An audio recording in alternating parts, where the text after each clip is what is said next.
BJP চৰকাৰ অসম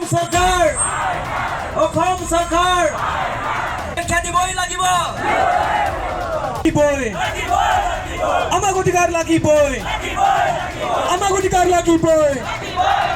অসম চৰকাৰ হয় অসম চৰকাৰ হয় আমাৰ অধিকাৰ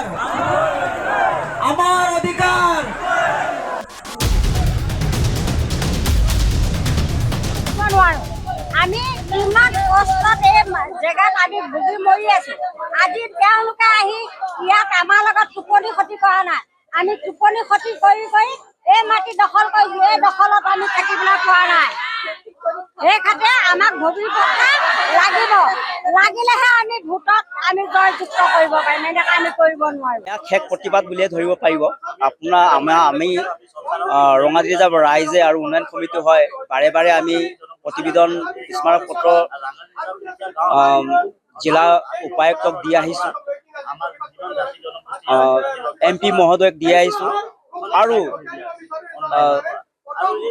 মুখ্যমন্ত্ৰী আমাৰ হেমন্ত বিশ্ব শৰ্মা ডাঙৰীয়ালৈ আমি হাতেদি দিছিলোঁ।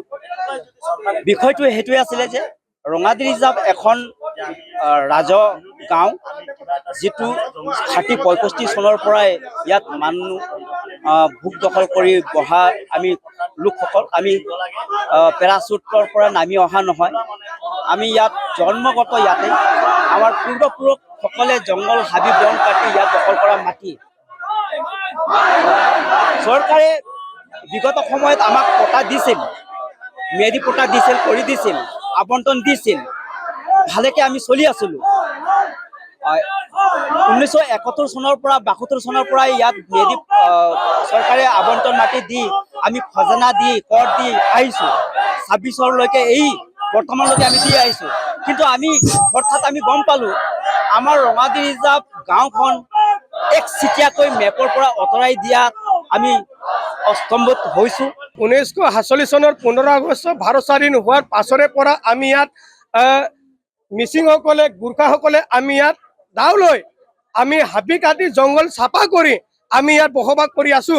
কিন্তু 1971 চনৰ পৰা 71 চনত আমাক পাৰ ঘৰত ইয়াত থকা বসবাস কৰি থকা লোকসকলক 8 বিঘাকৈ মাটি চৰকাৰে প্ৰদান কৰিছিলে।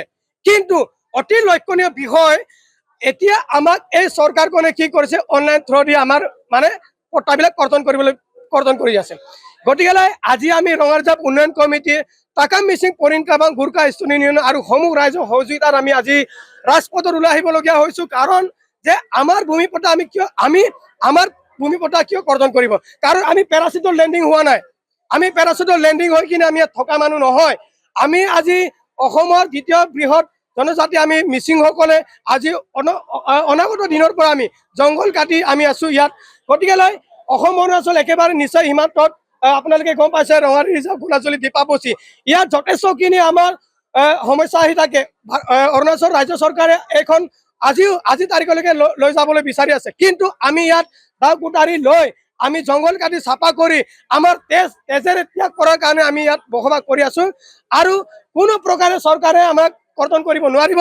যদিহে কৰ্তন কৰে, আজি আমি আমাৰ ইয়াৰ পৰা আমি হকিয়াই দিব চৰকাৰক বিচাৰিছো। যদি আপোনালোকে তেনেধৰণৰ যদি অজুহাত দেখুৱাই যদি আমাৰ যদি অনলাইনত যদি আমাৰ ভূমিপটা কৰ্তন কৰিবলৈ বিচাৰে, আমি ইয়াতকে আমি যৌথ আমি আন্দোলন ল'বলৈ বাধ্য হ'ম। এয়া আমাৰ কাৰণে প্ৰথম আৰম্ভণি। ইয়াৰ পিছত আমি চাৰ্কুলাৰৰ পিছত যাম, DC অফিচত যাম, দিছপুৰ যাম, আমি দৰকাৰ পৰে দিল্লীত যাবলৈ আমি বাধ্য হ'ম। সিমানে।